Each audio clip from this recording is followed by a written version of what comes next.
Hello, this is Ray Gilbride with WeSpeak.com. For this Thanksgiving episode, we have a special announcement to make. We're going to introduce a newest member to the WeSpeak team, Josh Bernstein. Now, you will recognize Josh from his nationally known show, The Josh Bernstein Show, which is now the new show, Josh Bernstein Uncensored. Now, his wisdom and his information that he's put out had a lot of people scared because they attacked him. And we're going to talk a little bit about what happened to him, a little bit about the country where it's at, and a little bit of how we can help keep freedom of speech alive. So before we get going too long, we're just going to jump right into this. So, Josh, welcome to the show, welcome to the team. And in this world we're living in right now, in this lifetime of unprecedented censorship by mega media and the mainstream news and tech, it's destroying things. Can you give us your input on that? Well, I think that in times of universal deceit, telling the truth becomes a revolutionary act. It is Thanksgiving right now, so the first thing I want to do is say happy Thanksgiving to everybody. Be thankful that you live in a great country. You live in the best country on earth. And be thankful you don't live in a state like Oregon where you can shoot up heroin, smoke crack, but you can't have Thanksgiving Day dinner with your family. But with all that being said, censorship is at an all-time high. And it doesn't seem like at this point it's getting any better.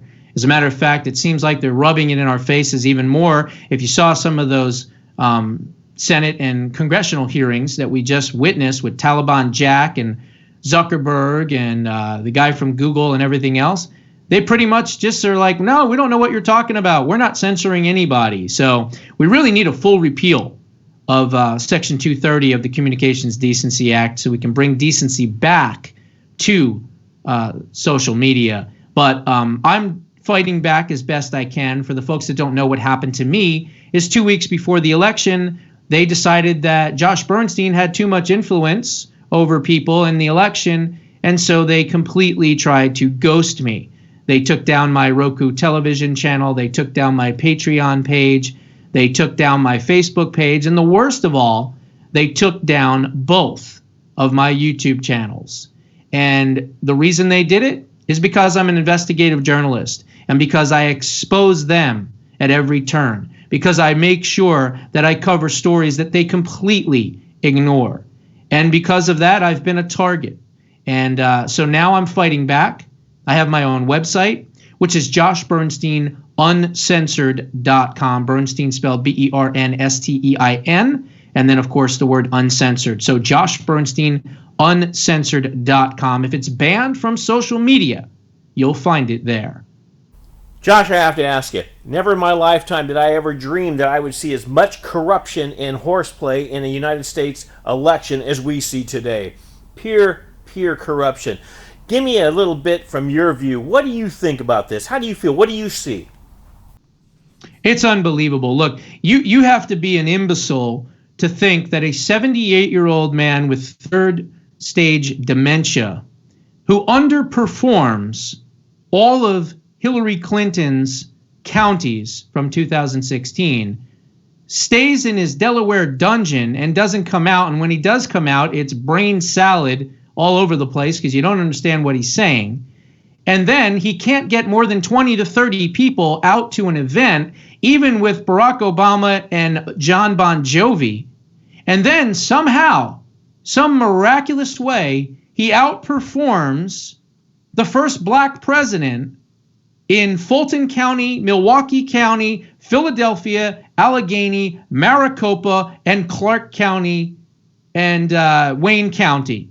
Okay, and we're supposed to believe that? We're supposed to believe that our president was up 1.1 million more votes that he got? You have to understand something, folks. 86,000 votes was the difference between Wisconsin, Pennsylvania, and Michigan in 2016. You had 700,000 more votes in Pennsylvania, you had 300,000 votes in Michigan, and you had 104,000 votes in Wisconsin. Okay? That's 1.1 million more votes that he won by in those three states alone. So what does that mean? That means that they did not penetrate that area, the blue wall or whatever they would call it in the past. It's a red wall, and the people in those states did their job. The Supreme Court must right this wrong. I believe they will if it gets there. I would rather have it be at the Supreme Court than the state legislatures. Now, a lot of people say, well, Josh, we have 31 state legislatures and they only have 19. Why is that? Why would you not want it to be decided at the state legislatures? Because a lot of those state legislatures, unfortunately, are rhino establishment Trump haters. Not all of them, but some of them are. And I believe that they would act out of fear and not justice. Meaning what? They would be worried about Antifa and Black Lives Matter and, threats against them. I mean, look what they did to Wayne County GOP canvassers when they decided not to certify the vote. They not only threatened them, they threatened their children, okay? So the left is completely unhinged, and I'm worried that many of these state legislatures would cave to the fear of their vote for Dementia Joe and Heels Up Headboard Harris, as I like to call her on my show, would now all of a sudden somehow turn America into a tinderbox of violence. Well, you know what? This is a call to the Bikers for Trump, for the 3%ers, for ex-military, for cops that don't want to be defunded.